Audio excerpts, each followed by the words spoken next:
Hola. I am making this video primarily for people who are considering medical tourism and going overseas to have surgery. I had gastric bypass surgery, Roux-en-Y, with Dr. Joya in Puerto Vallarta, Mexico. And I wanted to make a video specifically about my experience there because seeing videos from other people was the way that I finally decided to do it, and listening to so many testimonials on YouTube really helped me make my decision, and I'm grateful for that. And I want to be able to show just another person who has done it, for those of you who are thinking about doing it. I ended up coming to Puerto Vallarta for a couple of reasons.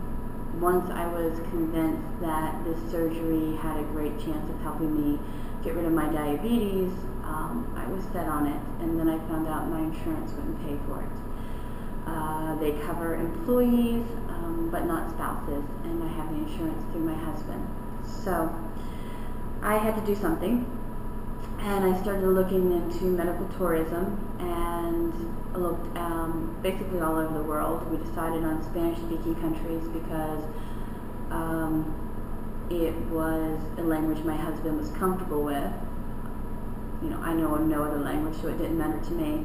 And Mexico, because it was closer. Who I ended up finding was Dr. Joya, who is very famous in Puerto Vallarta. Everyone we've spoken to, from the salesperson at the timeshare place where we had a tour to restaurant owners, they all know him, and they really like the business he brings into this area, and they think he's a wonderful person. He's building a new hospital, apparently. We found this out from the timeshare guy. He's building a brand new hospital across from the marina, and I'm assuming that's going to be another place that he does surgeries. There are two hospitals in Puerto Vallarta he uses. One is called Cornerstone, and one is called San Javier Hospital. The Cornerstone is newer and was built by an American company, so initially my husband was leaning towards, I hope you get that one. But I ended up at the San Javier, and once we saw the location, we were fine with it because it's actually much closer to the hotel that he uses, which is the Cristal, and we got a villa at the Cristal. So it was easier for my husband and daughter just to walk back and forth. It's probably maybe 2 city blocks from the hotel, and cost basically $4 for a cab ride between the two. And they were able to visit me more often, I think, because the hospital was closer to where they were staying while I was there. Anyway, the hospital I was in was supposed to be quote-unquote older, but no, it was fine. It was beautiful. It was immaculate. There was nothing that would say this is an older hospital. Anyway, about my experience, I flew into Puerto Vallarta on Monday. We took Tuesday to do some diving and snorkeling, and then on Wednesday I was taken to the hospital by a cab. They left me money and instructions at the desk when I checked into the Cristal, and money for a cab. And we went there at 10:30. Someone named Natalie, who has apparently been working for Dr. Joya forever and speaks very good English, met us there, had us fill out some papers, took pictures, weighed me. Then they took me upstairs, got me into a gown, into a room. That was my private room the entire time.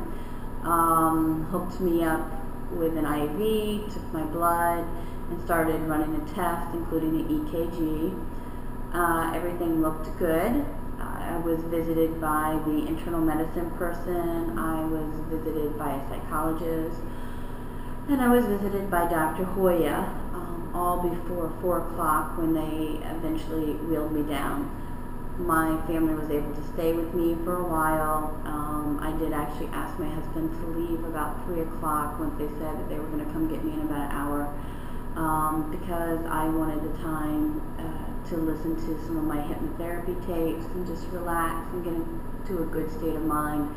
And I just didn't want my daughter to see me being wheeled down the hospital. That was just, my private choice. So I got to, I know they take you to a room to kind of come out of anesthesia. Don't remember it. I remember being wheeled back into the room at about 8 o'clock, according to my husband, with kind of feeling groggy. I would say groggy would be the most thing. I mean, my stomach was uncomfortable. I don't remember any severe pain. I did ask for some more pain medication, I think, through the night. But you really didn't have to ask. They just kept coming in and putting it in to your IV. Sometimes they would put a needle in my arm. Sometimes they would put something in my IV. I think it depended on, if I asked or didn't, or when I needed it. But I was kept very comfortable at the hospital. The staff really seemed to know what they were doing. Some of the nurses speak English. Some speak less English, and there was a couple who I don't think spoke any. But I did really well, because the ones who didn't speak any would quickly go to get somebody who did if they thought you were trying to communicate with them and we weren't getting through to each other. The next morning, I was up with my IV pole using the bathroom. They want you to take a shower right away. Which I did, and it kind of makes you feel a little more comfortable. Got back in bed, and really that first day I just spent the day in and out of bed. I did walk the times they wanted me to, so I probably took about 3 strolls around the hall throughout the day. Worked with my spirometer, trying to do, get my breathing back, my lungs where they should be. Stayed on pain medication and had an IV pole the entire time. You get about 5 stitches and a big drain bag, which one morning my drain bag came apart and burst, and it wasn't that full, but it was still gross. But they quickly came in, cleaned it up, cleaned me up. We were okay.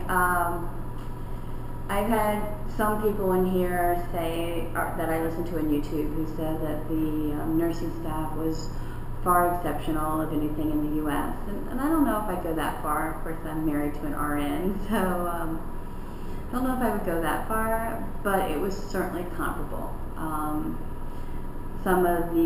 My husband was saying some of the IV tubing that they used the needles that they put into your arm were the older model than they used and currently at his hospital. Yeah, that was about the only thing that I heard that was maybe different. Everything else to me was very comparable, and I've spent some time in hospitals, having a C-section with a baby, having my gallbladder removed, so I really didn't see much difference between both experiences, except for the language. They do have doctors who will come visit you throughout the day. They speak all the doctors speak great English. Natalie comes and visits you. She spoke good English. The psychologist came back and visited me afterwards. So, I certainly can't complain about the care. They gave me, 4 days in the hospital was what I was supposed to do, which in my understanding with people who have Roux-en-Y at home in the U.S., that's a very long stay. Maybe some people need it, some people don't. I'm glad they offer it to you as part of the package, because if I felt lousy, I would hate to think they were going to rush me out of there, but I felt great, and I just didn't want to stay. But, again, my husband's an RN. I knew that he was going to be able to watch after my wounds. The doctor did come back and visit us at the hotel. Try to find that in the U.S. And check my incisions and the drain part and make sure everything was going okay. They'd give you prescriptions to have filled. And I'm running out of time, so I'm going to end it here, but just want to say it was a great experience, and keep watching my videos if you want to see more as I go along. Thanks.